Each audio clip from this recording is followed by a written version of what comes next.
How could a good God send anyone to hell? There is more to this than the usual because you're a sinner response. Revelation gives us a vision of God's plan for eternity, the New Jerusalem, radiant, uncorrupted, eternal, perfect, and we are told nothing impure enters it. Only those written in the book of life enter. The unrepentant are outside, because impurity cannot coexist with eternal holiness. Hell is not merely punishment, it is cosmic quarantine. If pride, exploitation, cruelty, rebellion entered heaven unchecked, heaven would not stay eternally perfect.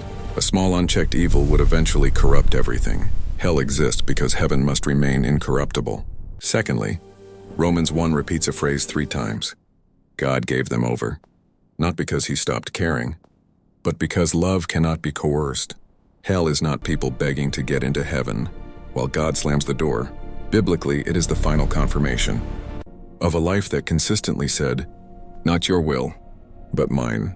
God does not force or drag anyone into eternal intimacy. Freedom is sacred, but it is not harmless. Hell is not wickedness, but final confirmation of choice.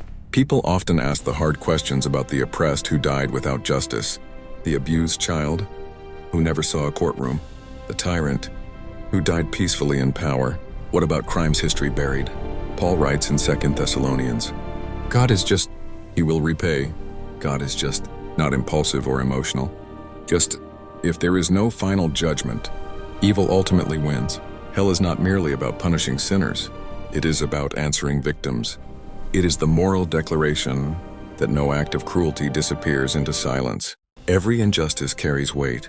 Hell is final judgment and assurance that justice will prevail.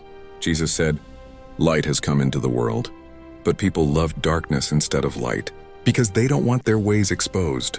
The issue is not primarily ignorance. It is preference. Hell is not just about fire imagery. At its deepest level, it is the end of self-deception. Every mask falls. Every excuse dissolves. Every hidden motive is revealed. Truth remains. Not exaggerated truth.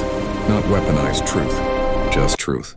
Hell is the permanence of clarity for those who spent a lifetime resisting it. God does not torture with lies. He simply allows reality to stand without denial. And for a soul that has loved darkness, light itself becomes unbearable. Nothing hidden stays hidden. And what we chose in time becomes fixed in eternity. So why would a good God send people to hell? Because eternal goodness must be protected. Because human freedom must be respected. Because justice must finally prevail. Love must be chosen. Truth must be faced. The gates are open. The light is present. The invitation stands. The question is not, why would a good God send someone to hell? The question is, what are we choosing? While there is still time,